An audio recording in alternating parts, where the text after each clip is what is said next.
Hi, how's it going? Today I just want to do a video on my my new quad. This is this is my first new quad. Before this, I had a bunch of used ones, smaller ones. I had a Kawasaki Bayou 300 1986, and I had a Honda Rancher 350 2002, and a 99 Yamaha Big Bear. So this is one I just got a couple weeks ago. This is a Polaris 450 HL Sportsman, and this one is a 2024. Like I said, I had it 2 weeks, so I'm just going to do a little walk around of it. And this bike has the on-demand all-wheel drive. This one doesn't have power steering. That was quite a bit extra, and I didn't go for that. So this is the most basic model, and this one was about 7,000 Canadian, which is, I think, it's a pretty good price. So as you can see, here's your shifter right here. Here's your foot brake. Back racks have this plastic overlay on them, and your tires are 25 10x12 on the back, and 25 8x12 on the front, I think. Let me just check.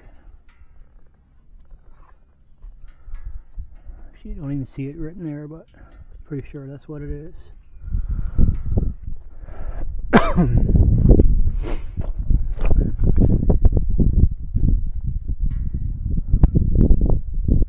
Yeah, 25 8x12 on the front, and it has four of these dust caps here, and these are Carlisle tires. They're 4-ply tubeless,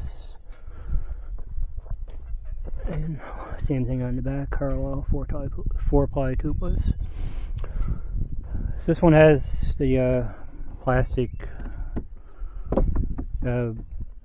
all around on the wheel wells. This is the green edition. Right here is your cover for your clutch plate and your belt. Here's your back rack. It's metal underneath it and plastic on top. And you got 3 cutouts that you can use for 5-gallon buckets. And it has the holes for the Polaris lock and ride system. You can put like a cargo box on it and stuff. On the back is your tail light. There's no trunk on this model on the back, even though there is a huge place for it. They decided to leave that out.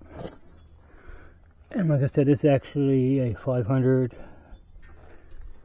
cc. It says right here, I don't know if you can see it or not, it says 500 cc engine. And pretty heavy duty shocks in the back, and I guess you call this a strut, I'm not really sure. And it has the independent rear suspension, and here's a place for your 1 1/4 inch receiver. And I had that, I just didn't put it on yet, and this is where I put my plate. And in the front, this latch here gives access to your radiator, in case you get that full of mud and want to clean it out. And there's 2 places here. I'm not sure if that's for a winch, or maybe you can actually put your license plate there. And there's a cover here, maybe that's where your winch goes. And there's a loop here for towing, if you need to get towed. And what else? A couple reflectors there. There's no guard here for your CV axles, which I'm kind of disappointed in. But there may be a way to put some on there, so I'll check into that, because that's something I'd like to have put on there pretty soon. And the front rack here is, again, metal underneath it and a plastic rack. And you got 2 latches right here. Oh, by the way, that's your headlight. And these are your low beams right here, and your high beam is the top one. And I think they're halogen. I'm probably going to upgrade to LED. So that's my favorite thing about this bike, is that you have a little bit of storage here as well. That's for your radiator cap, and your battery is in here. And there's your fuse box right there. So that's pretty beefy battery on it. I like that it's in there and not previous years it was underneath the frame. I didn't like that at all because we get full of mud. So all I have in here right now is the manual and the toolkit. You can fit quite a bit of gear in here, but like I said, I'm still going to get a box for that back rack. And this has an O-ring around it, which is probably not waterproof, but it's probably water resistant. And this one doesn't have a front bumper or anything, it's just plastic, so I'd be careful with it. And right here is your shifter. It's high, low, neutral, reverse, and park. And we're going to take this for a little ride. I'm just going to put my helmet right here. Oh, I'm going to show underneath the seat as well. The seat just pops up. There's no latch or anything on it, it's just force, brings it up. And here's your air box, which is easy to get at. Just undo these latches. And like I said, with the trunk, there's all kinds of space there, so I don't know why I didn't put a proper trunk in there. So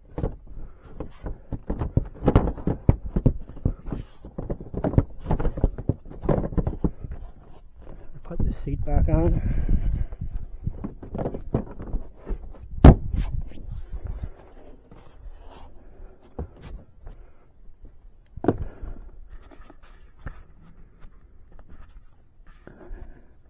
And right here, here's one thing I don't like about it. This is where the gas cap is. And it's kind of a awkward place to get at. They're making a mess, but I got a pump that I can use. So right here is your throttle, all-wheel drive, two-wheel drive. There's no diff lock on this model. Here's your throttle, thumb throttle. Over here is your brake fluid reservoir, high-low, off for your lights, kill switch. Reverse override speedometer, so basically you just hold that in reverse and you get more speed. There's a 12 volt outlet right here, which is cool. And this outlet here is for a battery tender. I think there's only like one brand that can use it though. I'm not positive. Just going to turn the key on. You can make this blue or green display. So I got it in kilometers because I'm in Canada, and the odometer has 61.6 kilometers on it. Here's your fuel gauge. There's your what gear you're in. Right now I'm in high, I'm in 4-wheel drive. So you put it in 2-wheel drive, that changes to just the two bottom ones are illuminated. And to start this one up, I'm just going to start it up, go for a quick ride and down to a beach here. So to start it up, you hold the handbrake in and just turn the key.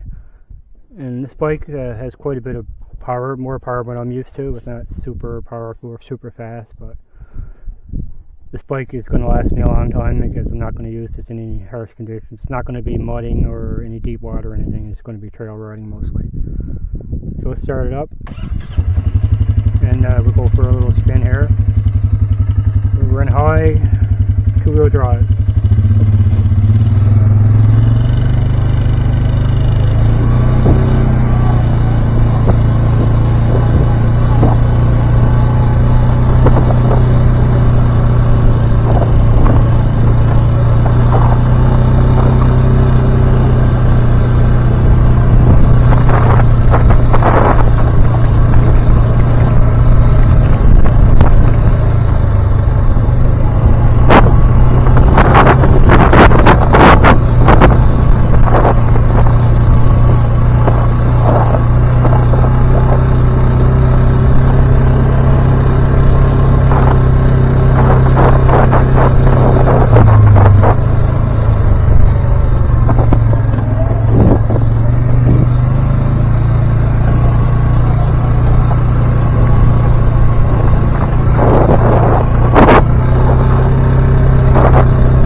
Yeah, so that was just a short ride, and I'm not sure you could hear it in the video or not, but this bike makes quite a bit of chatter and like little clanking noises from the clutch or transmission.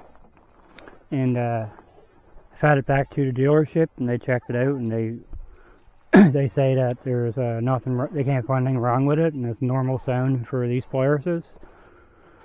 Now I'm not really sure about that because it doesn't sound good to me, but if anyone has a similar issue and want to leave a comment about it, if their bike does that or what it could be, please leave a comment. But it's still under warranty and I'm not super concerned about it, but it just doesn't sound normal to me, but maybe it is. Anyway, the bike, other than that, the bike runs really well and it's really comfortable, and it's a huge difference compared, especially if you're used to having an older bike and driving like an old Honda or Yamaha. This one is like night and day. So anyway, that's it for the video. Thanks for watching, and we'll see you next time.